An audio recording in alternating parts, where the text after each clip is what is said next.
Kaixo, gu lehengo mailako ikasleak gara. Bideo honetan dinosaurio buruz ikasi duguna kontatu. Espero dugu zuen gustukoa izatea. Dinosauroak duela milioika urte bizi izan ziren eta narrastiak ziren. Zer dira narrastiak? Narrastiak animalia ornodunak dira. Hau da, bizkarrezurra dute. Gorputza eskataz beteta dute. Odola hotza daukate.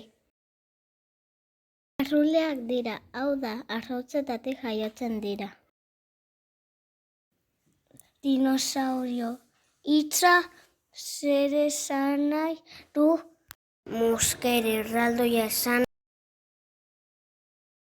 Nola dakigu existitu zidela? Dinosaurioen fosilak, hezurrak eta oinatxak topatu diren. Fosilak animalia edo landare baten hondakinak dira. Fosilak animali baten hezurra, hortzak edo oinatzak edo kaka izan daitezke. Fosilak nola sortzen dira? Izaki biziduna hiltzen zenean lokatzetan edo urpean geratzen zen. Denborarekin hondarra, lokatza eta beste mineral batzuk jartzen ziren haien gainean eta denborarekin harri bihurtzen ziren. Elikadura zer jaten zuten? Dinosaurio batzuk haragijaleak ziren, haragia jaten zuten. Beste batzuk belarjaleak ziren, belarra, hostoak eta landareak jaten zituzten.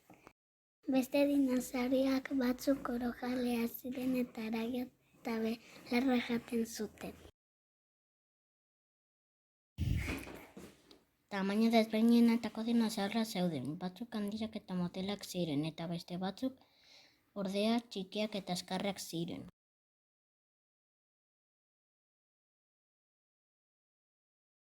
Non bizi ziren dinosauroak?